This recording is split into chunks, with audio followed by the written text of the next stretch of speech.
Yes. Okay, good evening, everyone, and welcome. This is Twist Gaming, where you get to play board games with us. This is our review section for our spotlight stream of Foe Hunter.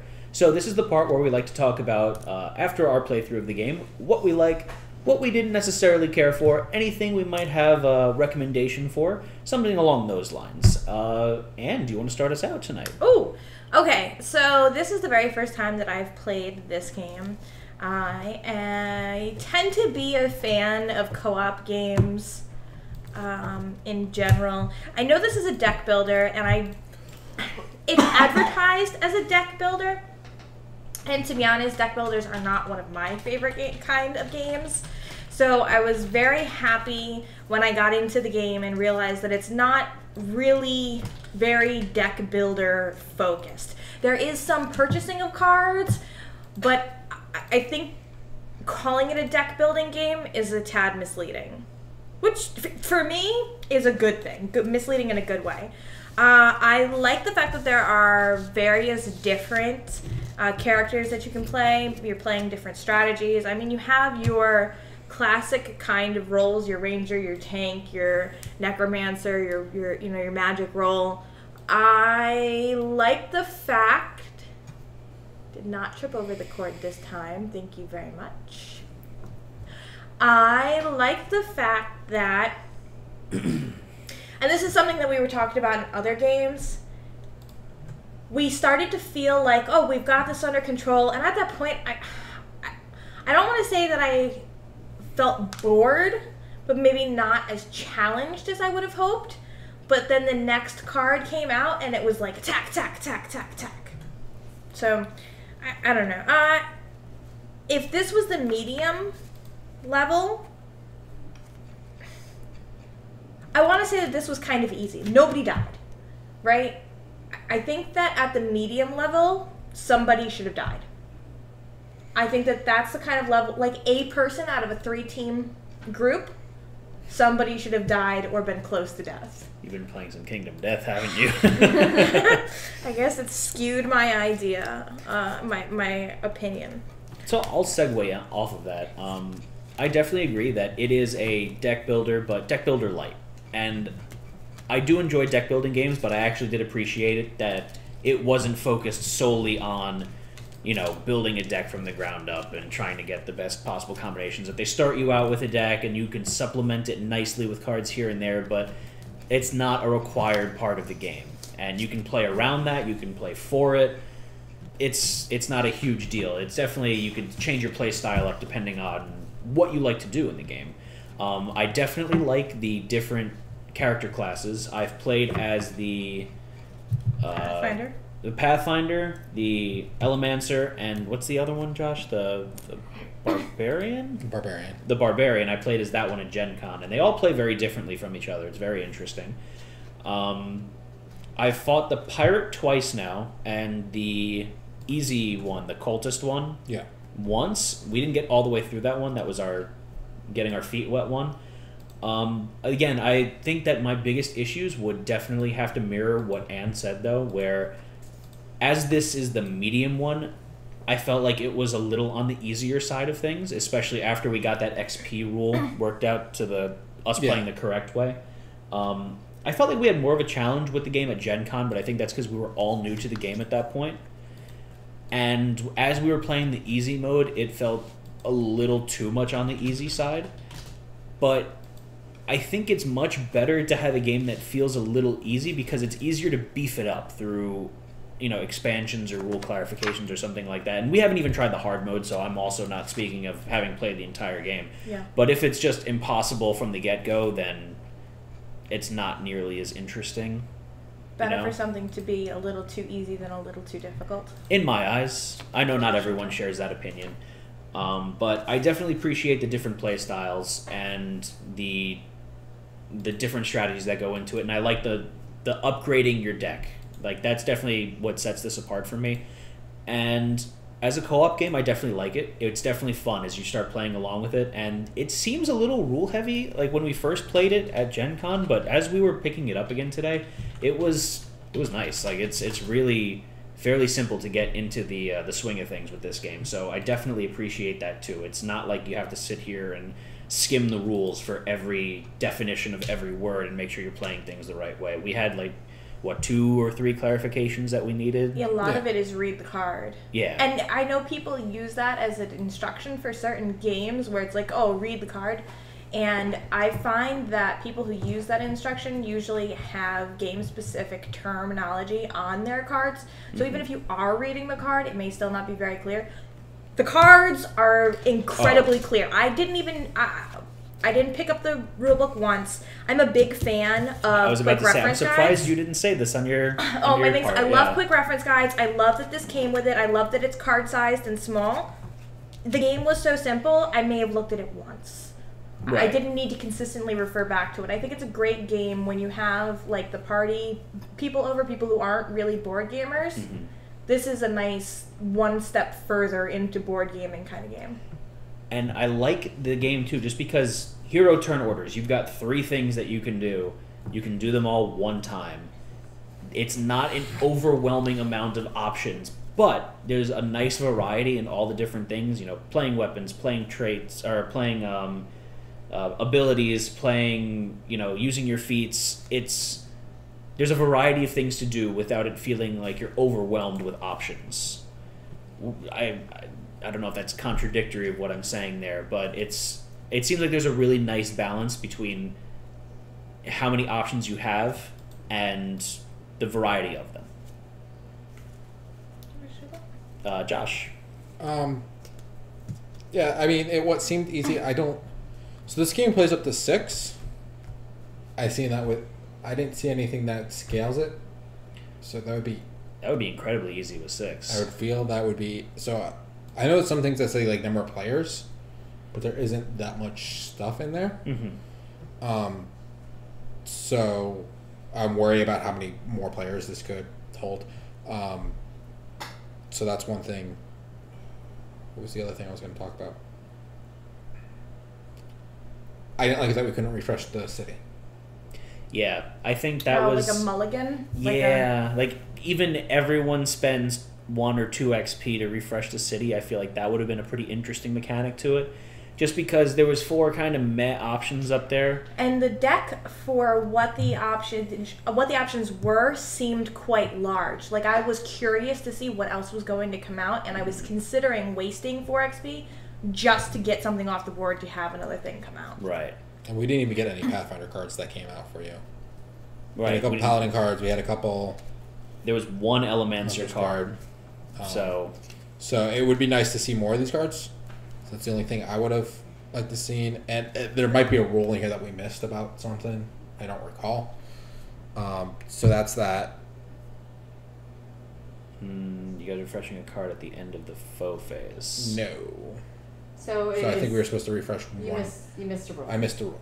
I think you're supposed to refresh 1. Oh, so eliminate 1 and then... Put a new one out? Yeah. Oh, I thought it was just you always refresh back up to 4 cards. That would... That's different then. Yeah. Okay. And that's the other thing is the rulebook is a little hard to go through. And I don't remember seeing that refresh thing. You can refresh 1 card at the end of the foe phase. Okay. Okay, so that would have been beneficial for Somebody. us. Yeah. So I think that definitely would have added a little bit more to the game because we would have cycled Found through it it. there. Yep. And it's underlined too in bold. Okay. Rule number 3, everyone. After all end of phase effects are complete, the party may refresh a card in the city row by discarding 1 of the city row cards and replacing it with a card from the top of the city deck. I like that that's a May rule also. Yeah. Yeah. So that's definitely nice because you could have 4 cards out there and you're just too XP poor to buy them. So Yeah. that actually I'm disappointed we didn't play that way just because that definitely would have been a lot different. Yeah. Because there was probably 5 or 6 turns where we just let that deck let it sit there. Yeah. So there's that. I do know all the boss monsters do have a 2-player variant. So it gets slightly easier for 2 players. Right. Which is interesting. I would like to see what the hard deck is. I agree. I'd definitely like to see how much harder the hard deck is because the pirate deck was definitely a step up from the cultist deck that we were playing before. Because when we were playing that, I'm just like, yes, I can see this as the easy deck. Yeah. So it would be interesting to see how that deck is, and then I would imagine more expansions would be more on that level or higher, and that the first two decks are more of a intro to the game, learning how mechanics work and stuff like that. Right. The other thing is we played the Paladin and the Pathfinder, which are supposed to be two of the easier classes to play. So it's easier for you guys to overcome some of the challenges in the game. Yeah, they're not as complex and everything, and if we went to some of the other classes, I think it would have been more... Yeah, like what I noticed here, I was kind of limited in what I could play each turn, and that I really should have laid out my moves a little better. And I did get low in health. At one point, I was down to, I think, 12 or 11 health. So I know the lowest you got was your mid-30s, Josh, and that's only because you started absorbing damage from me too. So like if... actually, the Paladin is a low complexity. She played a medium.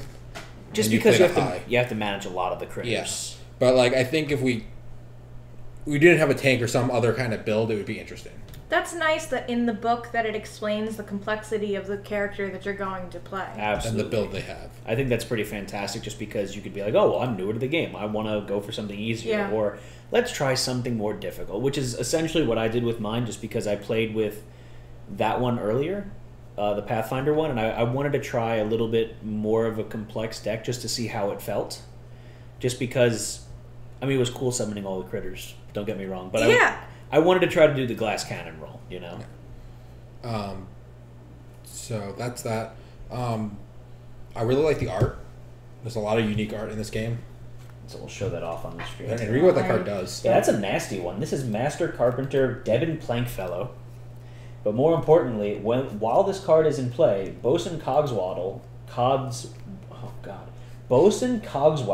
is immune to damage.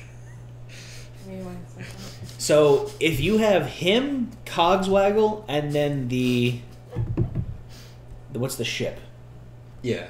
Whatever the ship is, that means that you can't take out the ship until you kill Bosun, and then you can't kill Bosun until you kill this guy. That's obnoxious. But it's good obnoxious. Right. But like that just depends on. So there's a Fathombringer. Fathombringer. There you go. There's half the deck we didn't get through of the cards.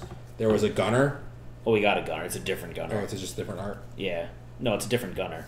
That's at the beginning of the foe phase. Deal 2 range damage to the same. Oh, yeah, same. I like stories in games, and one of the things that I noticed was like even with the Pathfinder cards, and when you mentioned the artwork, the story for my character is in all the cards. Like all of the cards are my character in various different poses, or you know what I'm saying? Right. That's the nice thing about it being character-specific decks like that is that you get some. It's not generic artwork. It all the artwork kind of has continuity to it. Yes. Yeah. And I like that with the baddies. Like, I know we're all joking about Bosun. I'm not even doing it. Come on, man. Give them what they want. Cogswaggle. But it's cool to have characters. Mm-hmm. I like he's not baddie number 1. He's a character, and you kind of feel like, oh, maybe there's a story behind this guy. Right. And I mean, even, getting into that with my guy, if you look, he's all super badass with his eyes glowing and, like, shooting lightning bolts and throwing rocks with his force powers all the time. It's really awesome looking. You know what would be nice is flavor text on the cards to further do that storyline. I'd like to see that. Yeah, flavor text would be really cool on this. I know you've got a soft spot for flavor text, I do. I think it adds a little something extra to the game. All right, so Josh, is there anything else you wanted to say on that? I think those are my biggest points. I mean, I really like the game. I want to actually play the harder one now and see how that works. Yeah, I'm in and the same see what that level of difficulty ramps up to. Yeah. And actually see some things. So, like, you don't actually die in the game. You actually become unconscious or incapacitated. And you get some abilities. And my character had a lot of ways to mitigate that. If you want to read the Phase 2 ability on Emberglow. Yeah, this is the dragon. This is the dragon. His Phase 2, he's got 90 health. When this foe flips, reveal cards until you reveal the number of players' persistent abilities and then put them into play. For the rest of the game, they cannot be destroyed by heroes. Put all other cards revealed this way onto the bottom of the foe deck in a random order. At the beginning of the foe phase, deal 3 fire damage to each hero and vassal. See, that's what I want. Whenever a hero uses a feat, that hero takes 2 melee damage. Damn. That's a challenge. is a badass. There we go. And the thing was, like, so maybe it was because we also purposefully didn't want to flip him over. yes, and I think that's what made him easier. If this was, Well, yeah, because he's doing 4 damage to you every turn, and then 2 damage to everyone else every turn. if this was when there were 3 officers have shown up, yeah, that would have changed the game. But this was controllable, where the cultist one. cultist one wasn't really. It was when it was 5 turns in, it happened. I mean, especially like my Frozen Tomb. If I thought that we weren't going to be able to kill him, and we were worried about the officers, I would have played it on an officer, Yeah. and then just like Well, basically. the taken officers them out didn't of do the any game. damage. They were just Right, but Buffs. Buffs. that's true. They were all buffs. they're all buffs. So like, it might just be the pirate because he didn't go into phase 2. If he went into phase 2, it would have been Significantly harder. significantly for us. harder. Yeah. But we were able to control that, and we knew we didn't want him to go phase 2. All right, so I think that's it. Unless, Anne, did you have another point you wanted to touch on? No. All right. So thank you all for joining us. This was our review session of our spotlight stream of Foe Hunter. We thank you all for joining us, and if you haven't, go watch the other video where we did the spotlight of it. It's a fun game to play, Yes. and we definitely got into the meat and bones of it, and this is one we're definitely going to want to be playing again in our personal time as well. Yeah. Otherwise, join us for our future streams. First, follow us, TP. Yep. So follow us on Twitch, Twitter, Instagram, YouTube, Facebook, and come chat with us in our Discord channel where the conversation's always going on. Also, this is a great game for everybody else to have in their collection. So make sure that you go to the Spellforge Games website, spellforgegames.com/store, and pick up your own copy. Exactly. And the more attention they get from this, the better, just because then we could look forward to more of this game in the future. Yeah. You know? And also, I want to thank them for being with us tonight. They were Absolutely. great. Thank you for Having staying good sense here. of humor. Thank you for having a great sense of humor. That's not just good, great. Great. But thank you for answering our questions and sticking along for it. We had a great time meeting you guys in Gen Con and playing the game there, and we're so happy that we were able to play it on For stream following for you us. guys. And most importantly, thank you for naming a character Cogswallow, because that's Swaggle. Swaggle. You did it! Cogswaggle. Jeez. Cogswaggle. In my defense, I hadn't said it once, so I got it wrong. Cogswaggle. There you go. And then stay tuned for all of our future streams. So tomorrow at 8 p.m. Eastern Time, we have our Twitch Plays Kingdom Death. We're going into Lantern Year. 15, I think. It's going to be a long one. Join us on... Are we doing a Wednesday stream? Yes, we are. So join us on Wednesday, 8 p.m. Eastern Time for open gaming at Loot Games and Comics in Coral Springs, Florida. If you're local, come check it out. We can play along with you guys. Join us on Thursday for the start of our brand new campaign of Descent. number 2, right? Second edition, yes. Okay. I'm not saying the name anymore. Journey into the Dark. Not saying it. And then join us on Monday, 8 p.m. Eastern Time next week for our new Spotlight stream. And TP, what are we going to be doing for our next Spotlight on? I will have to check the We're schedule. doing for Trash that. Man? Are you What day is this? What? doing Great Game Hunters this Friday? No, he's out of unfortunately, town. I'm out of town. We will be postponing that. Do you want to do the TP and Ann show this Friday? Yeah. Okay. So Friday will be the TP and Ann show. Okay. Are you gonna come over here? Yeah, you gotta set it up. Yeah. Okay. What do you get? We'll figure out what you guys are doing. later. So, if you guys are following us, you can keep in touch, and we'll let you guys know whatever our next Spotlight stream is going to be. Is it going to be Trash Pandas? Trash Pandas is on the 6th. Okay, so February 6th will be Trash Pandas. But again, follow us, stay tuned, we'll keep you guys posted. Thank you all for joining us this evening, and we hope to see you for all of our future streams. This has been another fantastic Twist Gaming production, and we hope to see you all again. I'm Matt. I'm Josh. I'm Ann. And I'm Panda. Good night, everyone. Good Good night. night.